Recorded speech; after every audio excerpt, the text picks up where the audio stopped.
नमस्कार। आज का subject welcome to all. Rakesh sir, एक मिनट। आज का हाँ, आप लोग सबका स्वागत है। देखिए, आप राकेश सर आ गए हैं, आप लोग के बिल्कुल चहेते हैं और सर का जो नॉलेज है, नॉलेज लेवल का कहना नहीं है, तो इनके ज्ञान का पूरा फायदा उठाएं आप लोग।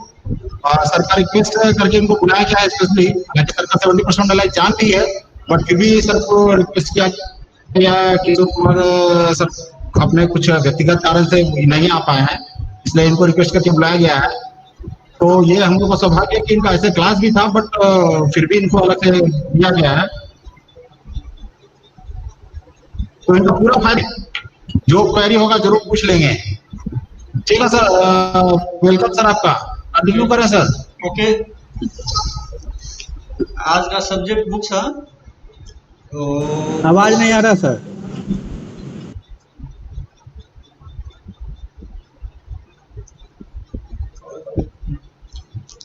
हाँ,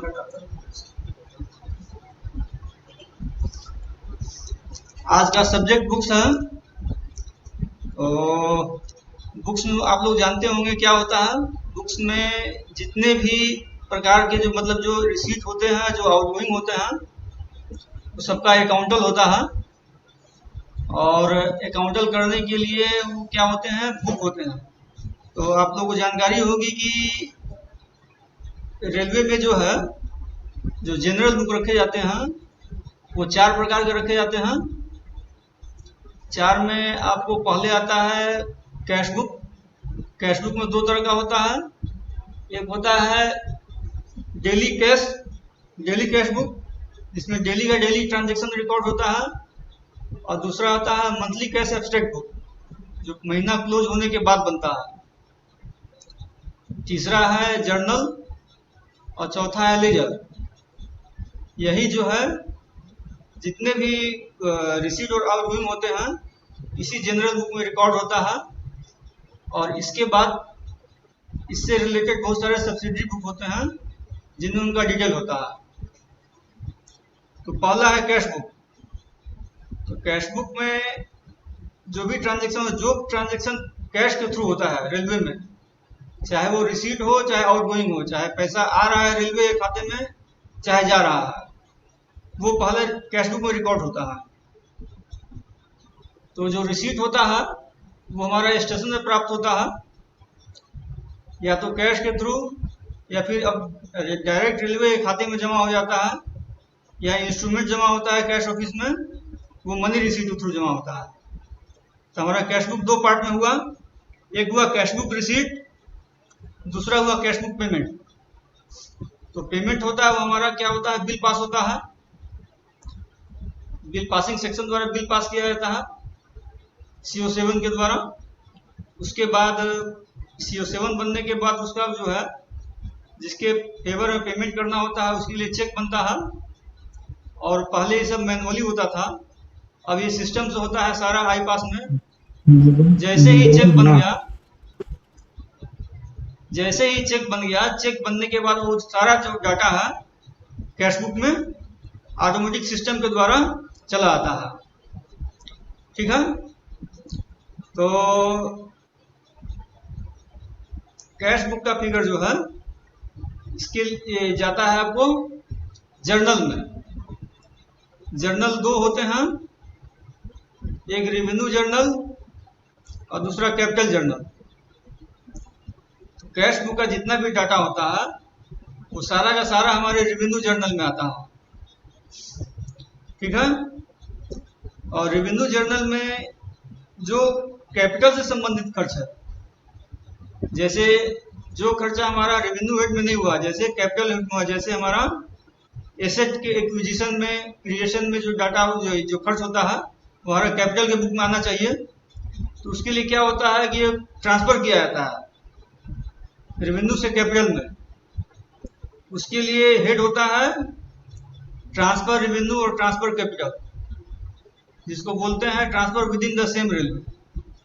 मतलब कि एक रेलवे के अंदर जो ट्रांसफर होगा रेवेन्यू से कैपिटल में या कैपिटल से रेवेन्यू में, उसको transfer with in the same railway बोलेंगे। और इसमें जो रेवेन्यू से कैपिटल में ट्रांसफर करते हैं उसके लिए जनरलाइज करते हैं। तो कैश का फिगर जो हमारे कैपिटल का जो है रेवेन्यू में आया कैश बुक में, उसके लिए हम क्या करेंगे, रेवेन्यू में जर्नल में हम उसको लिखेंगे ट्रांसफर कैपिटल।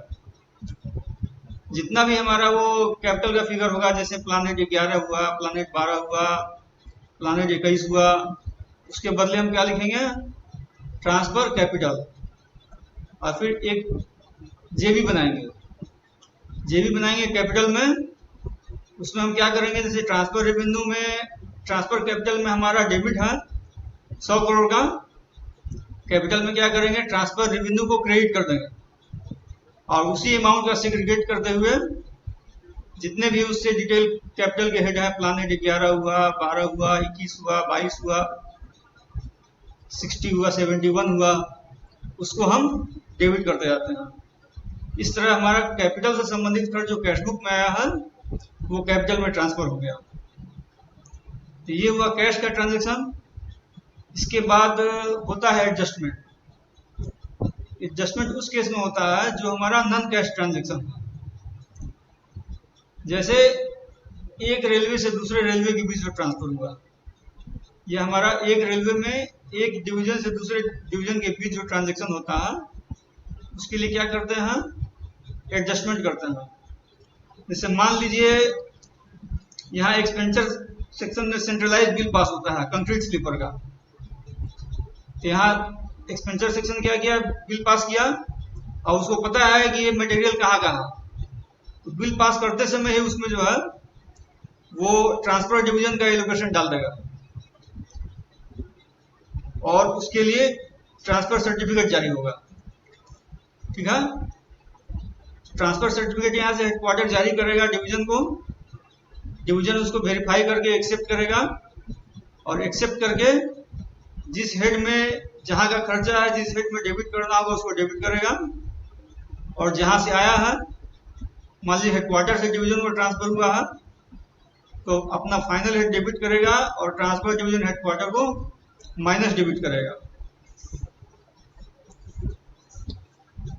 इसके अलावा और भी बहुत सारा आपको एडजस्टमेंट में ट्रांसफर होता है।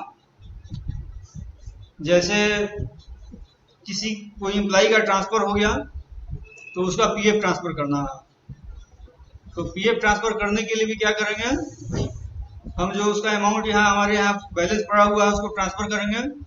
जहाँ एम्प्लाई ट्रांसफर हुआ है तो हम क्या करेंगे, उस रेलवे को क्रेडिट कर देंगे, हमारे यहाँ जो बैलेंस उसके जिस पीएफ के हेड में है उस हेड को डेबिट कर देंगे। जो रेलवे उसको एक्सेप्ट करेगा वो क्या करेगा, अपने यहाँ एडजस्टमेंट करेगा। हम अपने यहाँ एडजस्टमेंट करेंगे, अपने यहाँ जेबी बनाएंगे, वो अपने यहाँ जेबी बनाएगा, वो अपने पीएफ के हेड में क्रेडिट कर लेगा और ट्रांसफर रेलवे को डेबिट कर देगा। यहाँ एक चीज और जानकारी देना जरूरी है कि ये जो एक रेलवे से दूसरे रेलवे बीच में ट्रांजैक्शन होता है उसको हम लोग इंटर रेलवे ट्रांजैक्शन बोलते हैं, इंटर रेलवे ट्रांसफर। और एक डिवीजन से दूसरे डिवीजन के बीच जो होता है उसको बोलते हैं इंट्रा रेलवे, अंतर मंडलीय लेन देन। दोनों के एडजस्टमेंट में थोड़ा सा अंतर, जैसे इसी रेलवे किसी दूसरे रेलवे को अगर डेबिट करेगा तो अपने बुक में क्या करेगा, जो उसका फाइनल रेट है उसको क्रेडिट करेगा। मान लीजिए नॉर्दर्न रेलवे को ट्रांसफर किया तो ट्रांसफर रेलवे नॉर्दर्न रेलवे को डेबिट कर देगा। नॉर्दर्न रेलवे के पास जब उसका डेबिट आएगा तो उसको वेरीफाई करेगा कि हमारा है कि नहीं, और जब उसको एक्सेप्ट करके एडजस्टमेंट बनाएगा तो वो क्या करेगा, ट्रांसफर रेलवे इसी रेलवे को क्रेडिट कर देगा और जो उसका अपना फाइनल हेड है उसको डेबिट कर देगा। लेकिन डिवीजन के केस में ऐसा नहीं होता। डिवीजन के केस में है कि मान लीजिए धनबाद किसी आइटम के लिए समस्तीपुर को अगर ट्रांसफर किया तो धनबाद अपने बुक में अपना फाइनल हेड क्रेडिट किया और ट्रांसफर डिवीजन समस्तीपुर डेबिट कर देगा। समस्तीपुर जब उसको एक्सेप्ट करेगा, जेबी बनाएगा, तो उसमें क्या करेगा, ट्रांसफर डिवीजन धनबाद को माइनस डेबिट करेगा, क्रेडिट नहीं करेगा। इसके पीछे सिद्धांत यही है कि एक रेलवे के बीच जो ट्रांजैक्शन होता है वो नील हो जाना चाहिए। पूरे इसी रेलवे के बुक में क्या होगा, Dhanbad transport division debit operate किया, समस्तीपुर उसके लिए माइनस डेबिट ऑपरेट किया। इस तरह का जितना ट्रांजैक्शन होगा उसका टोटल किया जाएगा तो टोटल सम नील हो जाएगा। यानी कि महीना के अंत में ट्रांसपोर्ट डिवीजन के हेड में बैलेंस जीरो होना चाहिए। ये अंतर है ट्रांसपोर्ट डिवीजन और ट्रांसपोर्ट रेलवे के बीच में। तो इस जो ट्रांसपोर्ट रेलवे ट्रांसपोर्ट डिवीजन जो ट्रांजैक्शन होता है इसको हम बोलते हैं ट्रांसपोर्ट ट्रांजैक्शन। ठीक है। अच्छा, हम बात कर रहे थे कैश बुक जर्नल की। हाँ, तो जर्नल जो है किसी एक महीने का बनाया जाता है तो उसमें फिगर कैश बुक का लेने के बाद रेवेन्यू जर्नल में कैश बुक का फिगर बाद जितने भी एडजस्टमेंट होंगे उसकी एंट्री होती है अलग अलग हेड में। जैसे डिमांड 3 का है तो डिमांड 3 में, 4 का है तो 4 में, चाहे पीएफ का है तो पीएफ में। इस तरह अलग अलग एंट्री करने के बाद उसका जोड़ किया जाता है। ये जर्नल का जो जोड़ है इसको हम लोग लेजर में ले जाते हैं। लेजर जो है, जर्नल हुआ केवल एक मंथ का ट्रांजैक्शन, उसका डेबिट और क्रेडिट अलग अलग हेड के अंतर्गत उसको समराइज करेंगे। और लेजर में क्या हुआ, उसका जोड़ एक हेड के अंतर्गत जो भी टोटल आया उस टोटल को हम लेजर में ट्रांसफर करते हैं, लेजर में लिखते हैं। और लेजर हमारा क्यूमुलेटिव बैलेंस रहता है। जैसे उस पर्टिकुलर महीने का ट्रांजैक्शन रहेगा पर्टिकुलर हेड के अंतर्गत, प्रीवियस मंथ तक जो ट्रांजैक्शन हुआ रहेगा वो रहेगा, और फिर इस महीने के अंत का ट्रांजैक्शन। यानी लेजर में प्रोग्रेसिव बैलेंस भी रहता है।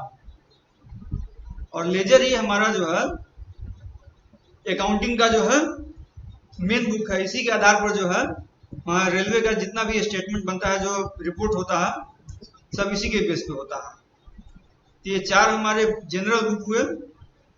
इसके बाद इससे रिलेटेड बहुत सारे सब्सिडरी बुक होते हैं। जैसे लेजर में हम लिखेंगे, अगर मान लीजिए एक एक्सपेंचर का हेड अगर डिमांड 3 है तो केवल डिमांड 3 का टोटल होगा। अब इसका ब्रेकअप जानने के लिए हम क्या करते हैं, सब्सिडरी बुक बनाते हैं। तो डिमांड 3 का डिटेल कहाँ मिलेगा, तो हमको रेवेन्यू एलोकेशन रजिस्टर मिलेगा। रेवेन्यू एलोकेशन रजिस्टर में उस एलोकेशन का पूरा डिटेल रहेगा कि इस हेड में कितना हमारा डेबिट हुआ, कितना क्रेडिट हुआ, और उसका सम टोटल आएगा। ये कनेक्शन चलाएंगे।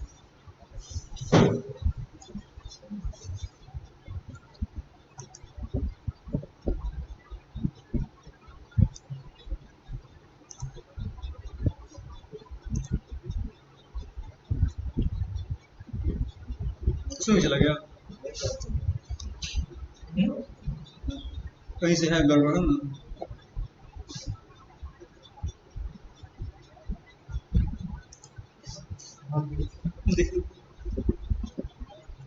कनेक्ट हो गया आशीष।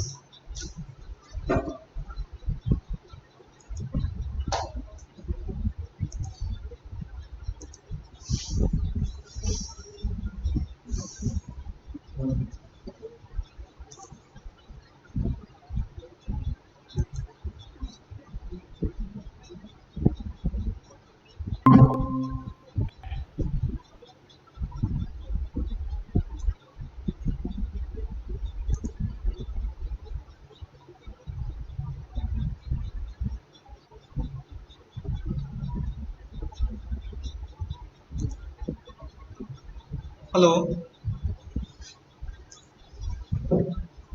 सुनाई दे रहा है आप लोगों को? आप लोग को सुनाई दे रहा है? जी सर, जी जी दे रहा। जी सर, आ रहा, सुनाई दे रहा। ठीक, जो बता रहे हैं सब समझ में आ रहा है ना? हेलो, हाँ, ठीक है ना? बहुत जी सर। ठीक, तो आगे हम कह रहे थे, हाँ, ये जो लेजर है, लेजर के बेस पे ही सारा जो है हमारा जो है ये अकाउंटिंग डिपेंड करता है। तो हाँ, रेवेन्यू एलोकेशन रजिस्टर। इसी तरह बहुत सारे सब्सिडी रजिस्टर होते हैं। जैसे एक आपको सस्पेंस का रजिस्टर होता है, loan in advances, HbA, motor car, security deposit का होता है, मिसलेनियस एडवांस का होता है, स्टोर सस्पेंस का होता है। स्टोर सस्पेंस में अलग अलग purchase suspense, sale suspense, stock, तो बहुत सारे सस्पेंस मेंटेन होते हैं। तो वो सारा ब्रेकअप आपको सब्सिडी रजिस्टर मिलता है। और यह एक कोडल प्रोविजन है कि सारे सस्पेंस रजिस्टर का जो है, विशेषकर आपके लोन एंड एडवांसेस का, डिपॉजिट, मिसलेनियस, इस सब का है जनरल बुक से मिलान किया जाए, मंथली मिलान करने का प्रोविजन है। सारे सेक्शन जो है अपना रजिस्टर प्रिपेयर करके बुक सेक्शन को देते हैं, बुक सेक्शन अपने जनरल बुक के फिगर से मिलान करता है और रिकनसाइल करता है। ये तो हो गया book, general book, subsidiary book. अब इसके बेस पर हमारा जो है रेलवे का सबसे मोस्ट इम्पोर्टेंट है अकाउंट करेंट। अकाउंट करेंट जो है, ये किसी अकाउंटिंग सर्किल का हर जो प्रेस्क्राइब्ड हेड है उसका इनकमिंग और आउटगोइंग, उसका इसमें डिटेल रहता है। तो रेलवे का जो एक अकाउंटिंग अपना जो सिस्टम है, उसके हिसाब से जिसका अलग अलग हेड बनाया हुआ है, उस हेड के अंतर्गत इसमें हम अपना आय दिखाते हैं, अपना खर्चा दिखाते हैं। इसके अलावा ये बहुत सारा अपना हेड है जिसके अंतर्गत ट्रांजैक्शन होता है डेबिट या क्रेडिट में, उसको शो करते हैं। तो उसमें मुख्य ट्रांजैक्शन आपको जो ज्यादा मतलब इंपोर्टेंस रखता है, उसमें हमारा एक अर्निंग, क्योंकि रेलवे का मेन काम क्या है, ट्रांसपोर्टेशन सर्विस देना है। इससे जो हमारा अर्निंग होता है उसका लेखांकन इसमें होता है। पैसेंजर में कितना अर्निंग हुआ, पैसेंजर के अलावा जो अदर कोचिंग है, पार्सल से कितना हुआ, हमारा गुड से कितना हुआ, इसके अलावा जो सन्ड्री अदर रिसीट है उससे कितना हुआ। तो ये हम अकाउंट करेंट में दिखाते हैं।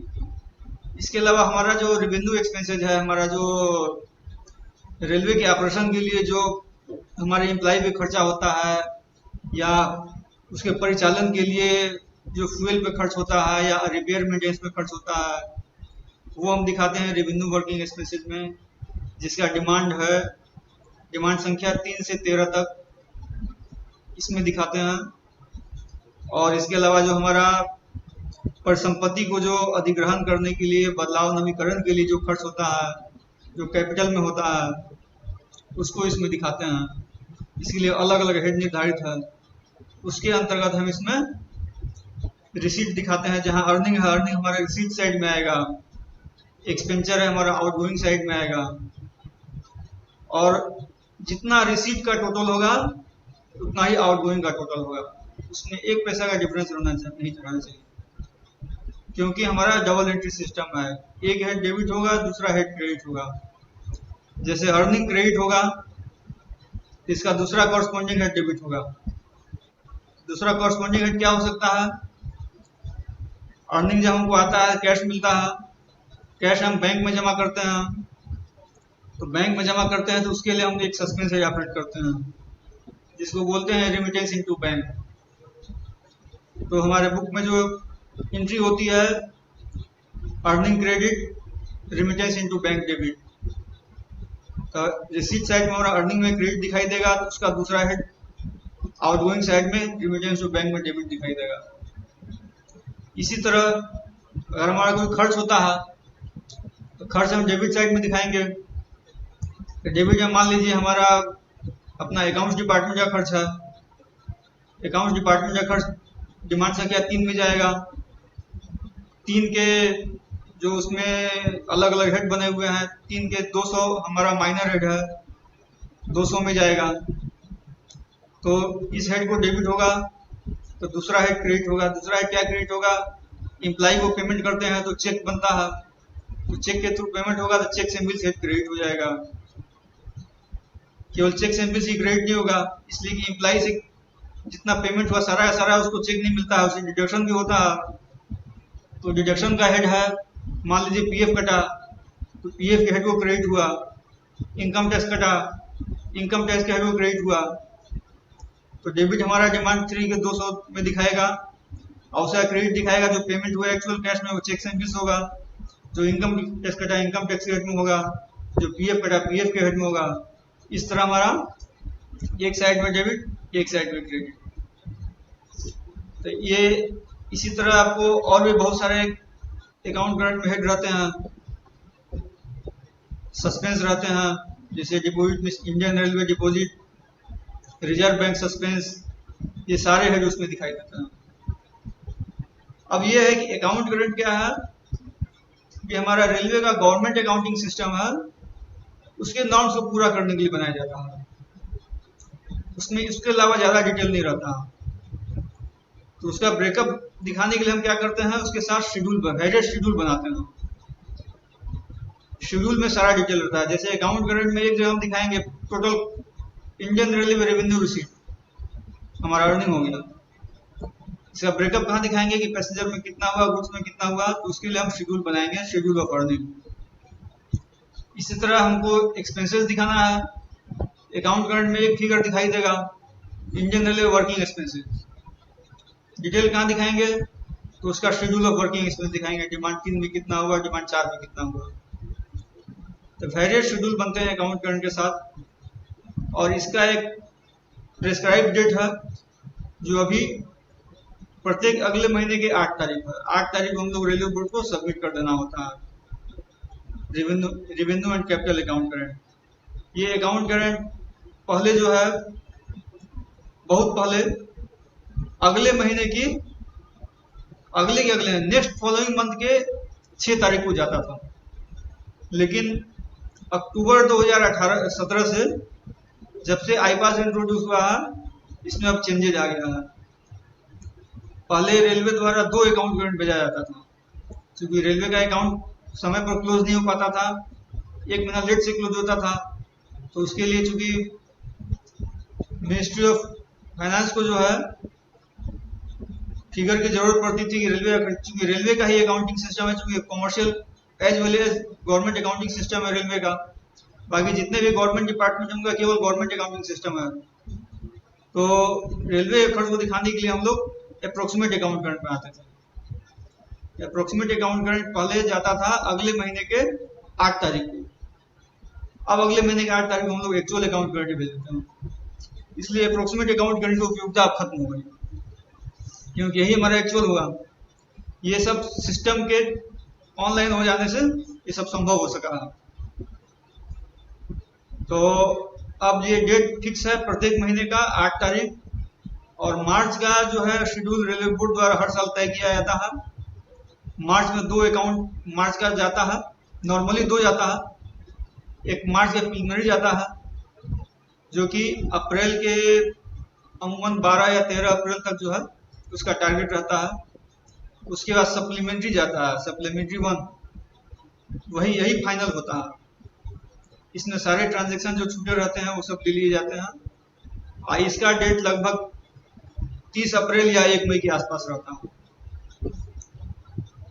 ये अकाउंट करंट पहले अलग अलग बनता था, रेवेन्यू का अलग, कैपिटल का अलग। अब ये एक साथ बन के एक साथ जाता है, और इसमें जो है पहले कंपाइलेशन मैनुअली करना पड़ता था, सारे डिवीजन से डाटा लिया जाता था, उसको यहाँ मैनुअली एक्सेल सीट में जो है भरना पड़ता था। अब ऐसा कुछ नहीं है, अब सीधे जो है डिवीजन में बिल पास हुआ, जेबी फाइनल हुआ, जेबी जिस दिन क्लोज हुआ उसके अगले दिन हमारा अकाउंट का रेडी। अब केवल सिस्टम से हमको जनरेट करके देख लेना है कि हमारा डेबिट और क्रेडिट मैच कर रहा है कि नहीं। अगर डेबिट क्रेडिट मैच कर रहा है, अगर सारे इररिलेवेंट हेड में कोई अगर बुकिंग नहीं है, जो कि गलती अगर किसी के द्वारा नहीं की गई, तो हमारा अकाउंट करंट तैयार है। हम लोग बोर्ड को इसको सबमिट कर देते हैं। सीधे एक सिंपल क्लिक से फॉरवर्ड कर दिया जाता है, सॉफ्ट कॉपी चला जाता है। अब हार्ड कॉपी की जरूरत नहीं पड़ती है, केवल मार्च के मार्च में हार्ड कॉपी भेजा जाता है। तो शेड्यूल आपको रेवेन्यू में बहुत सारे शेड्यूल होते हैं, जैसे अर्निंग का schedule, working expenses, loan and advances, deposit miscellaneous, इसी तरह बहुत सारे होते हैं। इस तरह कैपिटल में भी होते हैं। कैपिटल में होता है आपको प्रत्येक प्लानिट का अलग अलग सोर्स ऑफ फंड। कैपिटल अखर जो है, कैपिटल कहने के लिए कैपिटल हो गया, लेकिन कैपिटल में जितने भी प्लानिट होते हैं सबके लिए अलग अलग हमको जो है सोर्स रहता है। एक कैपिटल हो गया, डीआरएफ हो गया, डीएफ हो गया, रेलवे सेफ्टी फंड, आरआरएस के, जिसके अंतर्गत बुकिंग होती है वो हम शेड्यूल में दिखाते हैं। अगर आपको हम स्क्रीन पे दिखाते हैं उसका अकाउंट करंट का फॉर्मेट और ये शेड्यूल, तो ज़्यादा बेटर रहेगा।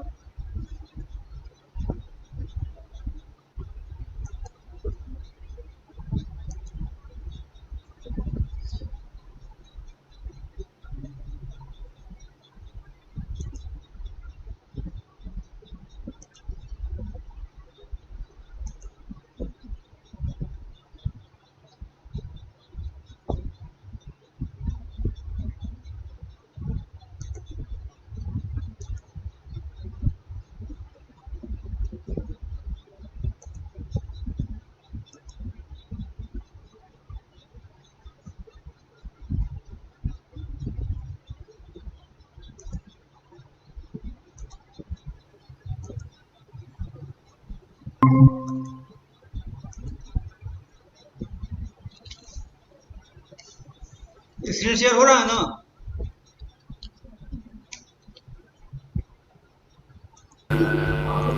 हेलो, हाँ सर। स्क्रीन दिख रहा है?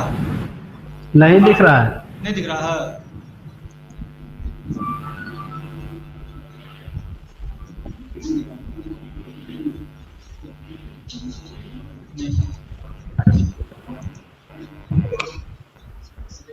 शेयर कर दो।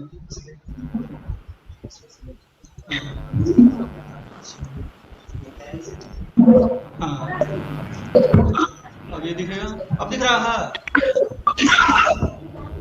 हेलो, नहीं दिख रहा है। नहीं दिख रहा? नहीं दिख रहा है। ये दिख रहा है। दिख रहा है, दिख रहा है, ठीक। दिख रहा है।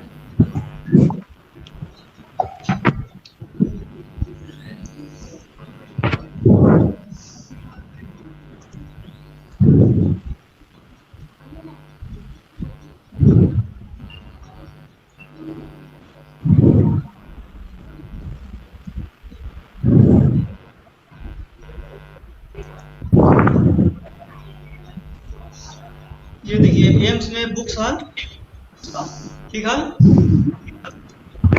अब देखिए इसमें हम आपको अकाउंट करंट पहले जनरेट करके दिखाते हैं, उसका फॉर्मेट। ये account current actual month select करते हैं। ये देखिए सब डिवीजन का अलग अलग देख सकते हैं। हम जोनल में देखेंगे तो सारे पूरे इसी आर का दिखाई देगा। मंथ सेलेक्ट करते हैं अगस्त, ये जनरेट रिपोर्ट रेलवे कोड, यही मेन अकाउंट करंट है।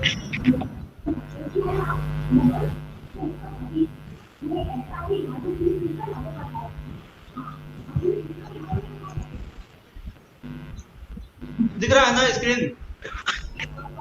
हेलो, हाँ, ये देखिए ऊपर लिखा हुआ है government of India, ministry of railway, eastern railway zonal. Zonal railway का अकाउंट करंट है। Statement of receipt for end of अगस्त 20। अब इसमें बाएं तरफ देखिए सीक्वेंस नंबर। ये सीक्वेंस नंबर जो है कंट्रोलर ऑफ जनरल अकाउंट्स द्वारा जारी किया गया है। इसके बाद देखिए दिखा होगा part 1 consolidated fund revenue, income tax on union employments including. इसमें फॉर द मंथ दिख रहा है, 2 दिख रहा है। फॉर द मंथ का मतलब हुआ अगस्त 2020 का। इसमें जो रिसीट हुआ है सो है। ये 2 है, ये हो गया हमारा इस फाइनेंशियल ईयर का, यानी कि अप्रैल से लेके अगस्त तक का जो खर्चा ये रिसीट है वो यहाँ दिख रहा है। तो ये देखिए इसका हेड क्या है इनकम टैक्स का, देखिए 0021 टोटल अपना हमारा इस महीने में इनकम टैक्स रिकवरी हुआ। ये अब तक अगस्त के 2 तक इतना रिकवरी हुआ।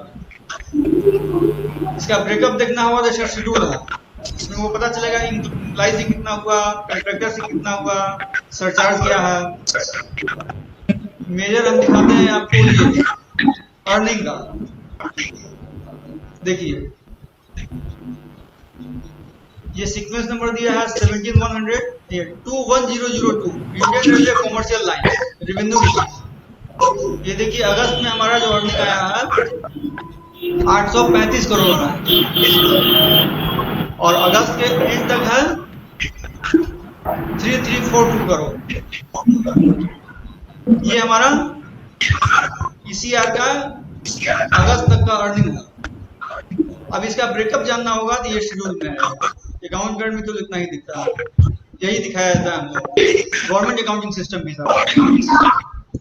अब देखिए लोन है एडवांसेस का 7610 ये सब हेड है। इसमें देखिए फिगर है for the month, to end of the month. अब देखिए खर्चा देखना होगा हमको कि हमारा कितना खर्च हुआ हमारा वर्किंग एक्सपेंसेस, तो हमारा कहाँ आएगा आउटगोइंग साइड में आएगा।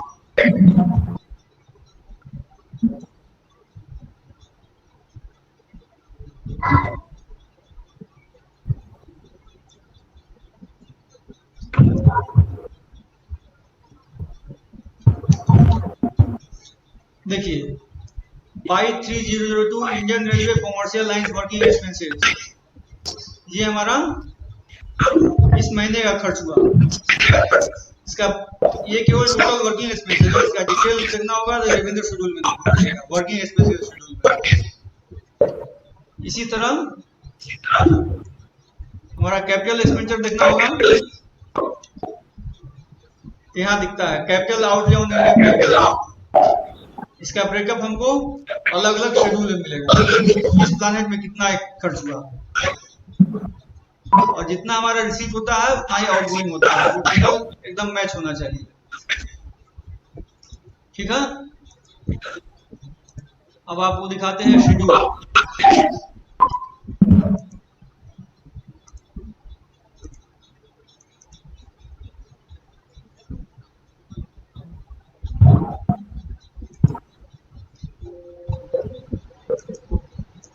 ये देखिए रेवेन्यू शेड्यूल,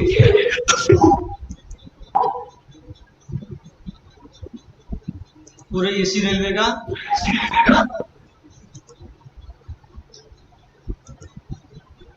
इसमें हम टिक कर देंगे तो जितने भी शेड्यूल हैं सारे 26 शेड्यूल है, 21 एक साथ जनरेट होता है।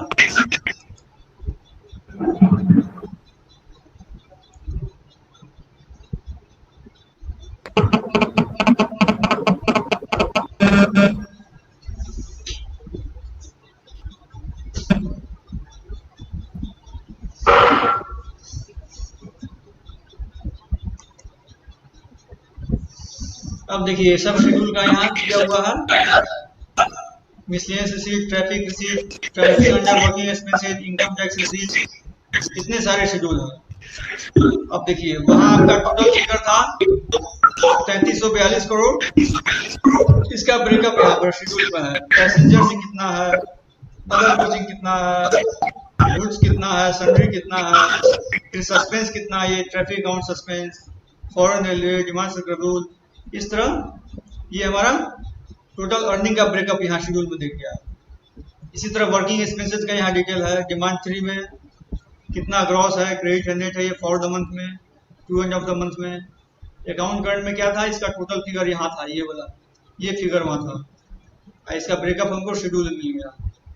तो शेड्यूल हमारा क्या करता है, कॉमर्शियल अकाउंटिंग सिस्टम के पर्पस को पूरा करता है। ये देखिए इनकम टैक्स का शेड्यूल है। इसी तरह वेरियस शेड्यूल और भी अलग अलग हैं, लोन है, एडवांसेज हैं और भी जो हैं। अब आपको दिखाते हैं कैपिटल शेड्यूल। ये शेड्यूल रिपोर्ट में कैपिटल शेड्यूल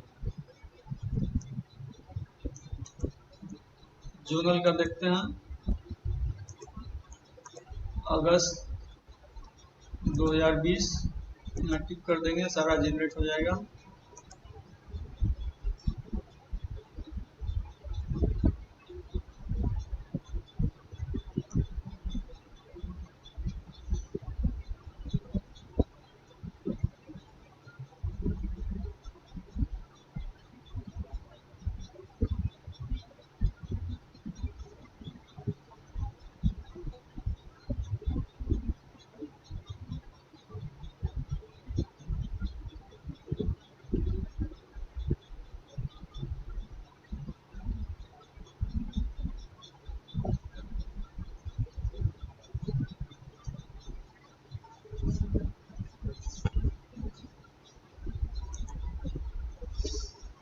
ये देखिए कैपिटल का शेड्यूल है, मेजर आपको दिखाते हैं। देखिए ये है schedule showing the works expenditure under grant number 16 assets acquisition construction and replacement for the month August. इसमें फॉर द मंथ अलग दिखाया, केवल फॉर का 2 अलग दिखाया। अब देखिए बाएं तरफ क्या है, प्लानेट लिखा हुआ है, 11 new lines, 12 purchase of new lines, इसमें आजकल खर्चा नहीं आता है। 12, 13, 14 है गेज कन्वर्सन, ये मेन खर्चा होता है। 15 है डबलिंग। अब देखिए यहाँ सोर्स ऑफ फंड दिख रहा है, capital, DRF, DF, safety fund, OLWR में अब खर्च नहीं होता है, ये सारे से बंद हो गया है।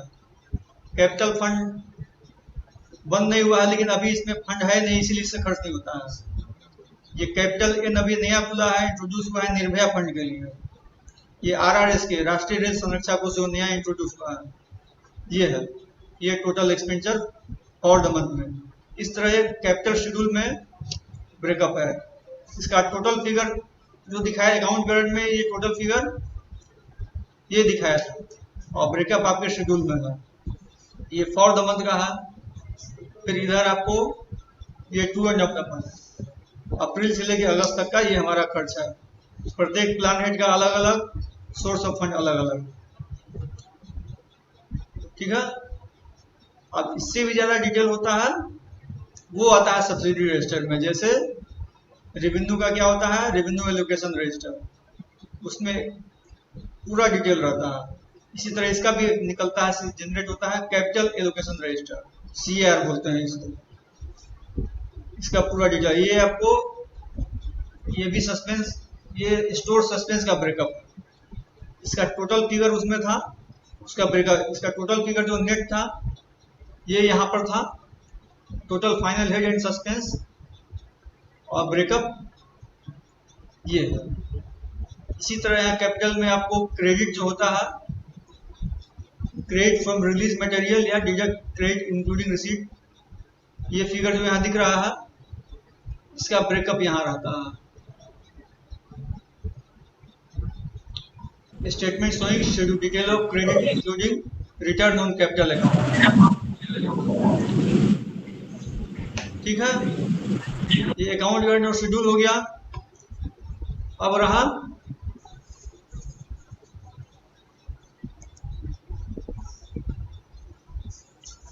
जर्नल। अब देखिए आपको रेवेन्यू जर्नल दिखाते हैं, हेडक्वार्टर का ही दिखाते हैं। अगस्त जनरेट से 2 ऑप्शन दिया है, जनरेट रिपोर्ट सेक्शन वाइज। इसमें क्लिक करेंगे तो प्रत्येक सेक्शन का अलग अलग दिखेगा, यही सिस्टम से फायदा है। आइए जनरेट रिपोर्ट में ऐसे समरी दिखेगा।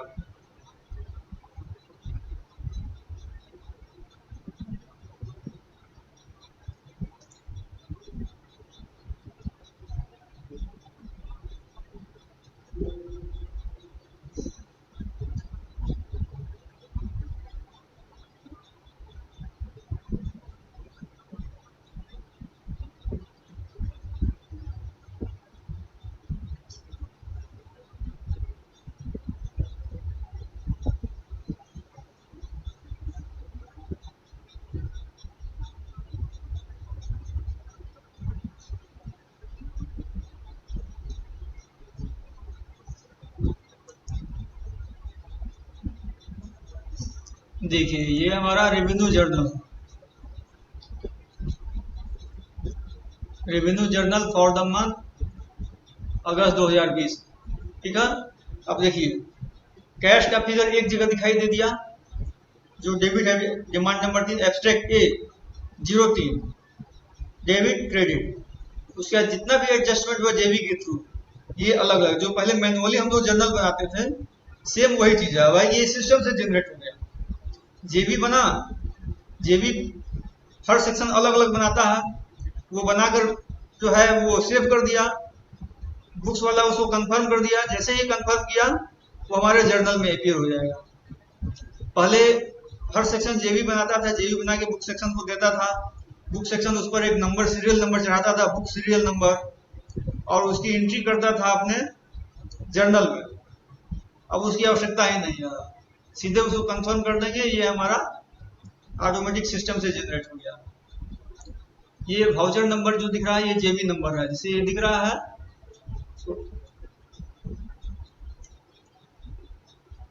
300132003814। अब इसमें देखिए ये जो जेबी नंबर है इसमें पहला तो 2 डिजिट है वो बताता है ये किस रेलवे का है, 30 इसी रेलवे का हो गया। इसके बाद का दो डिजिट है 01, ये बताता है कि इसी रेलवे में हेडक्वार्टर का है। यदि यहाँ 3002 होता तो ये जो है सोनपुर का होता। इसके बाद ये 3 बताता है एक डिजिट, ये क्या है, रेवेन्यू है कि कैपिटल है। तो यहाँ 3 है तो रेवेन्यू हो गया, अगर 4 रहता तो कैपिटल होता। इसके बाद 20 बता रहा है कि किस फाइनेंशियल ईयर का है। अगर 2019 का रहता तो यहाँ 19 रहता, 20 का मतलब 2020 का है। और इसके बाद का जो 5 डिजिट है 03814, ये हमारा सीरियल जेबी नंबर, ठीक है। अब देखिए डिमांड 9, एब्स्ट्रैक्ट जी, कैश इतना, बाकी सब जेबी से। और इसी में जो कैपिटल हेड से संबंधित जो एक्सपेंडिचर होगा उसके लिए यहाँ पर कैपिटल का एलोकेशन नहीं दिखेगा, डिमांड नहीं दिखेगा, सीधे दिखेगा ट्रांसफर कैपिटल।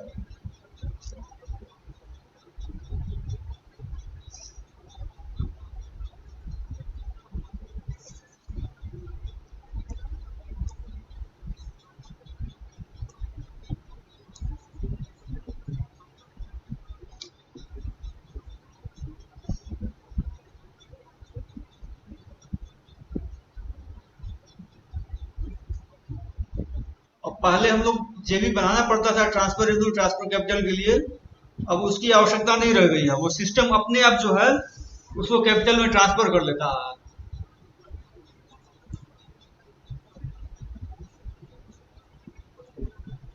और यहाँ दिखाया जाता है सिस्टम जनरेटेड जेबी।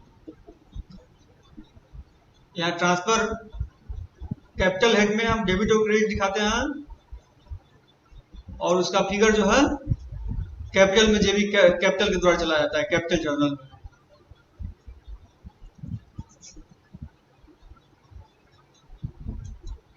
अब आपको दिखाते हैं capital journal.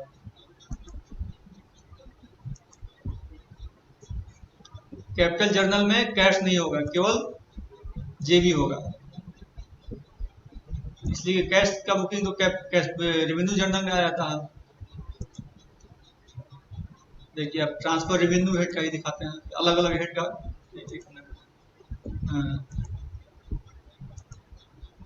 Detail head wise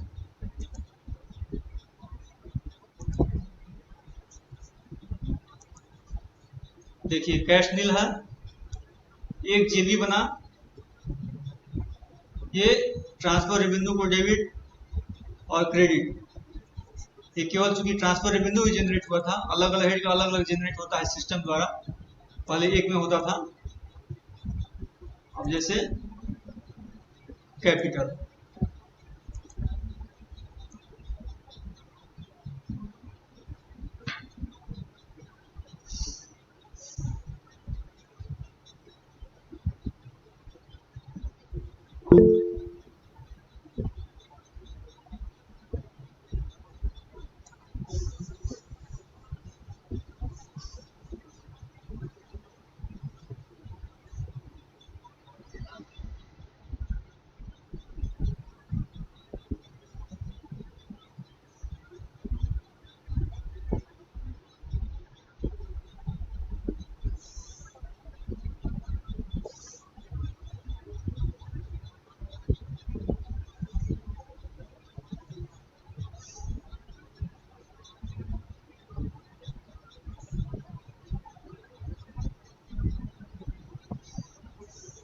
ये जनरेट होने में टाइम लग रहा है, इसको छोड़ते हैं, टाइम बर्बाद हो रहा है। वो कैश बुक दिखाया जाता है।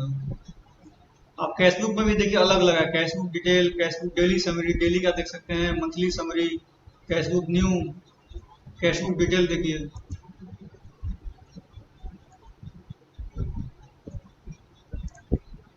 अगस्त महीने का देखना है तो यहाँ 1 अगस्त से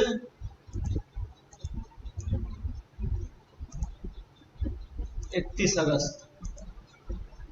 अकाउंटिंग में है एयू ऑल देखना है हमको, हेडक्वार्टर देखना है, हेडक्वार्टर का देखते हैं ऑल सेक्शन, यहाँ जनरेट करेंगे।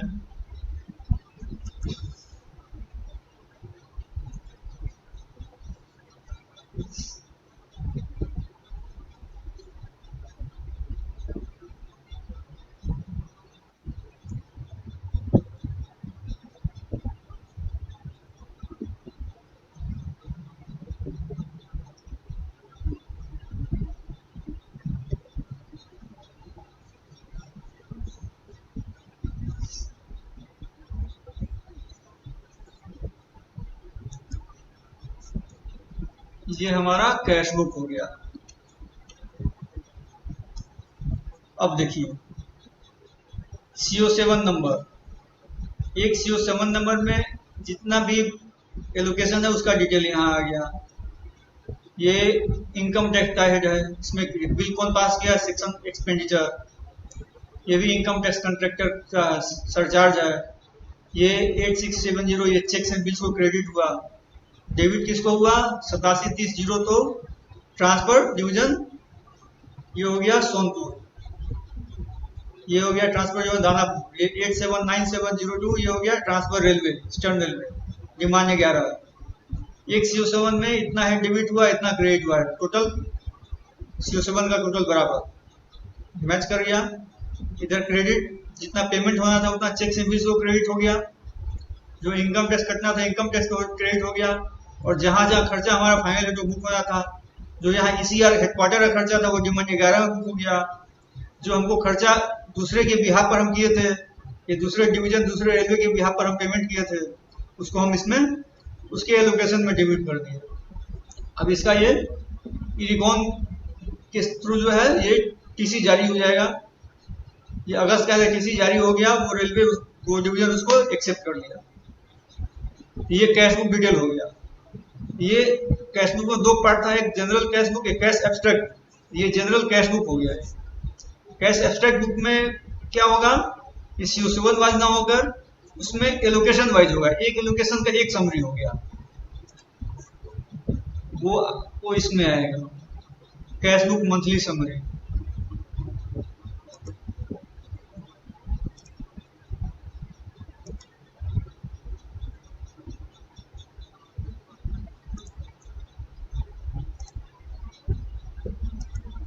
एक अगस्त,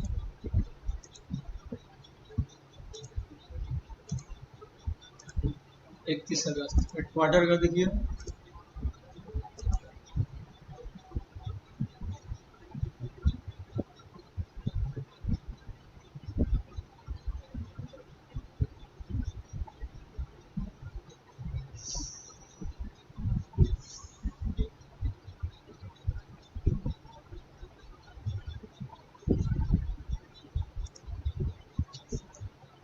अब देखिए ये एक समराइज पोजीशन हो गया।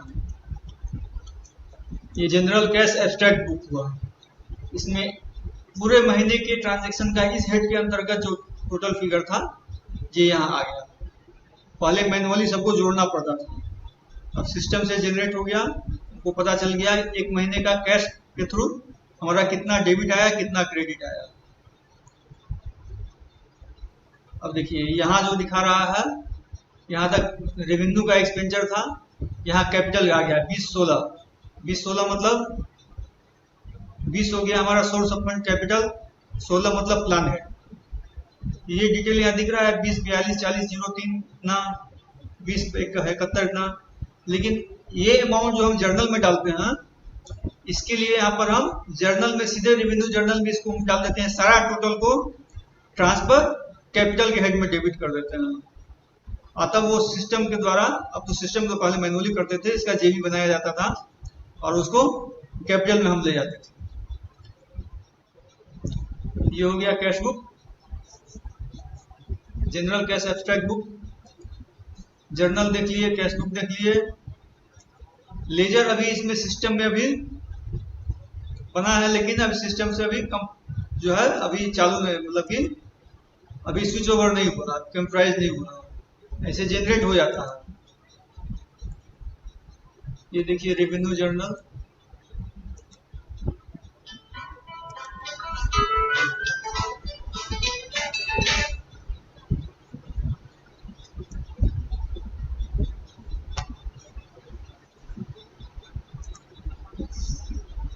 ये रेवेन्यू लेजर हो गया।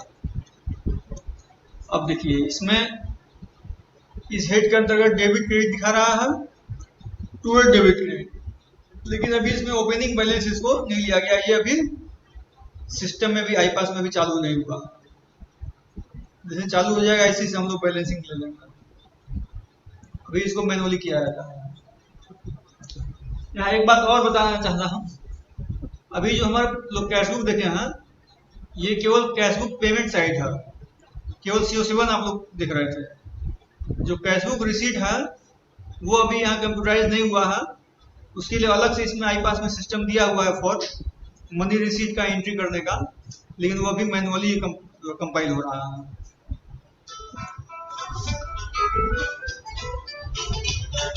बाद में बात करते हैं। तो ये हमारा, अब देखिए जेवी प्रिपरेशन, जेवी कैसे बनता है। जो पहले मैनुअली बनता था, यहाँ वाउचर टाइप देते हैं, से रेवेन्यू बना रहे हैं, कैपिटल बना रहे हैं, ऑप्शन दिया हुआ है।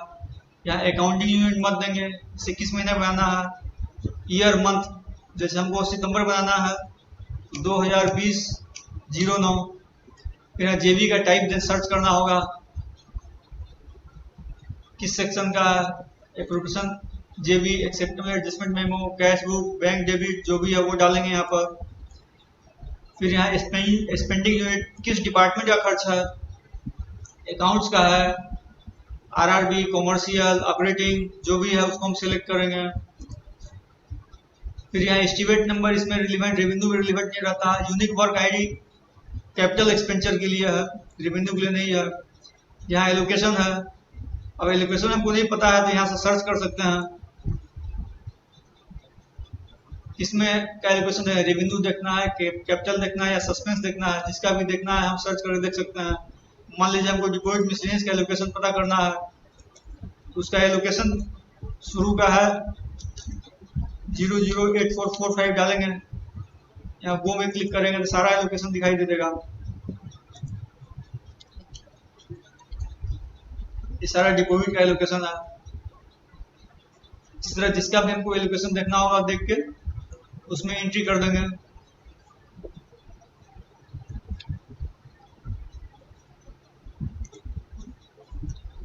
फिर यहाँ जेबी का अमाउंट डालना, डेबिट है क्रेडिट है वो डालेंगे। दोनों साइड जब बराबर हो जाएगा या तो नील हो जाएगा, डेबिट माइनस डेबिट नील हो जाएगा, या फिर जितना डेबिट उतना क्रेडिट। तब सेव करेंगे, या सिस्टम से जेबी नंबर जनरेट हो जाएगा। उसके बाद आ जाएगा कंफर्म करने के लिए। जब इसको कंफर्म करेंगे तब हमारा ये अकाउंटल होगा। जैसे CO7 बनता है, जब तक CO7 को कंफर्म नहीं करते हैं तब तक वो अकाउंटल नहीं होता है।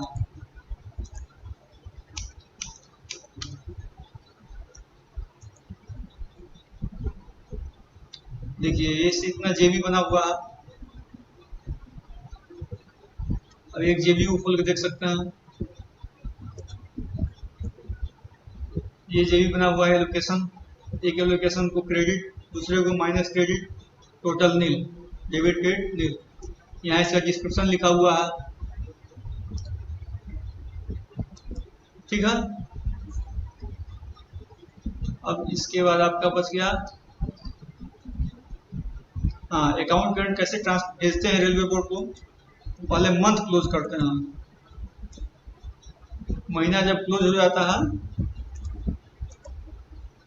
उसके बाद फिर फॉरवर्ड करने का ऑप्शन आता है, अकाउंट करंट फॉरवर्ड।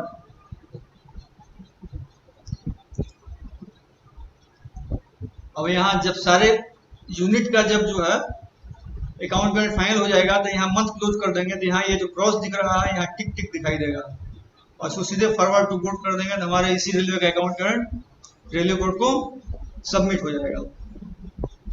ये काम पहले मैनुअल होता था, उसको प्रिंट करके जो है साइन करा के तब भेजना पड़ता था।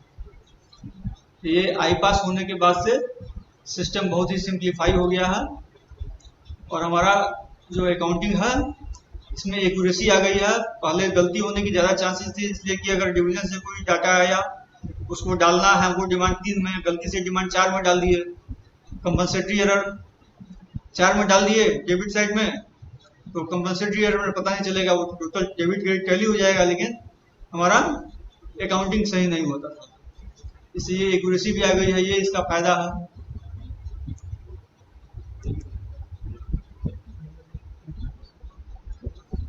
इसमें अब आपको बचा हाँ revenue allocation register. Revenue allocation register देख लीजिए। देखिए अगर हम देखना चाहते हैं अपने जोनल रेलवे का, यहाँ जोनल में डालें, हमको देखना है, ये देखिए फ्रॉम ईयर अप्रैल 20 मंथ को अगस्त 20 तक का देखना है। All section, all SPU, all department zonal, यहाँ क्लिक करेंगे तो सारा निकल जाएगा। अब इसको एक्सेल शीट, 2 ऑप्शन है, जनरेट रिपोर्ट टेक्स्ट पैड में निकलेगा, इसमें एक्सेल शीट में रिपोर्ट जनरेट हो जाएगा।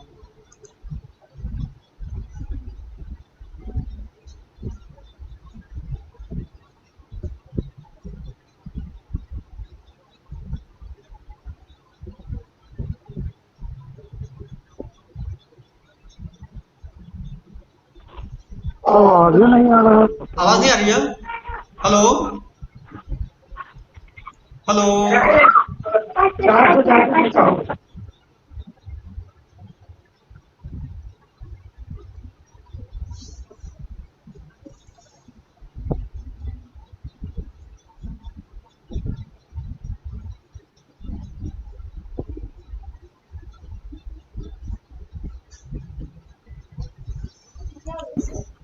कुछ नहीं।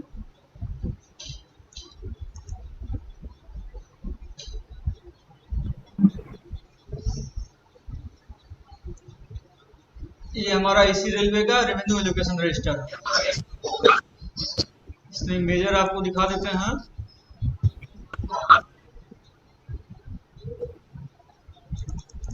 ग्रांट सबहेड पीयूआईज, ये डिमांड 3, सबहेड 110, पीयू 01, ये हो गया हमारा for gross, for credit, for net, ये फॉर द मंथ का फिगर हो गया। नजर नहीं आ रहा। हाँ? नहीं दिख रहा है? नहीं दिख रहा। नहीं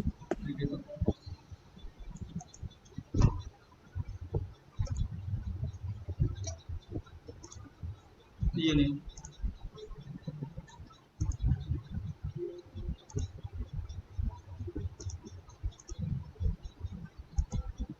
अभी दिख रहा है? हेलो दिख रहा है? हेलो नहीं नहीं सर, नहीं दिख रहा है। दिख रहा है। दिखा? दिख रहा है ना? हाँ, आप आईडी सेटिंग को पिन दिख रहा है सर, दिख रहा है। ठीक ठीक।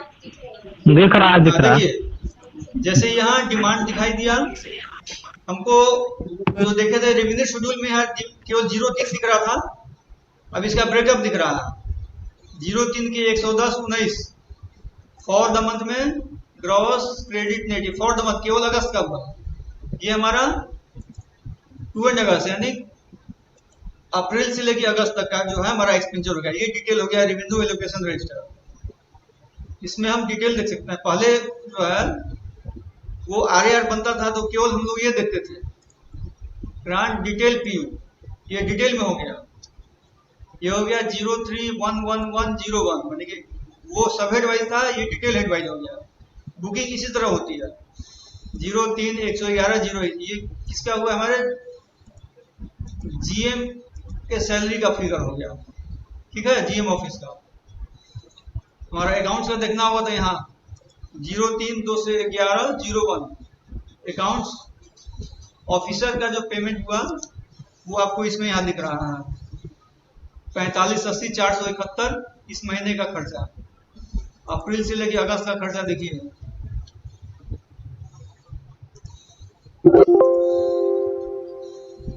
21855975। ठीक है, इस तरह सारे डिमांड हेड का यहाँ डिटेल RAR में दिखता है। और इसको आपको रिलेट कर दिया गया है हमारे बजट मॉड्यूल में, इसको बजट से। तो उसमें जो है एक दूसरे फॉर्मेट में एक रिपोर्ट जनरेट होता है, जिसमें यहाँ खर्चा के साथ साथ हमारा बजट अलॉटमेंट भी शो होता है, और बजट अलॉटमेंट बजट प्रोपोर्शन भी शो होता है, और ये खर्चा से कंपेयर करता है कि हमारा बजट अलॉटमेंट इतना था इस साल का, स्पेंडिंग लिमिट उससे थोड़ा कम रिजर्व करके रखा जाता है।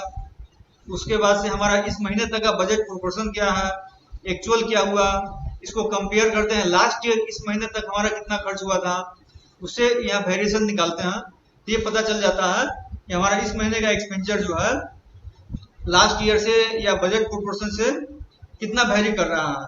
अब वेरी कर रहा है तो उसका क्या कारण है, उसका रिव्यू किया जाता है।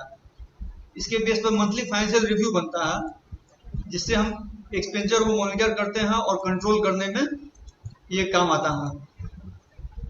तो ये हो गया हमारा डिटेल। इसी तरह जो है और भी सस्पेंस रेशियो जैसे कि लोन एडवांसेस का है, वो अभी इसमें मेरे आईडी में नहीं, इसको दिखा नहीं सकते हैं। अब हो सकता है अगर वो एक्टिव हो गया हो तो आप लोग उसको देख भी सकते हैं, नहीं तो अभी फिलहाल जो है हेडक्वार्टर में वो सस्पेंस रजिस्टर में मैनुअली ही कंपाइल हो रहा है। तो ये हो गया हमारा बुक्स का मेन टॉपिक। अभी इसके अलावा और भी बहुत सारा कुछ बाकी है, तो अगले दिन क्लास लेंगे उसमें बताएंगे। आज अगर कोई क्वेश्चन आप लोगों का है तो पूछ सकते हैं।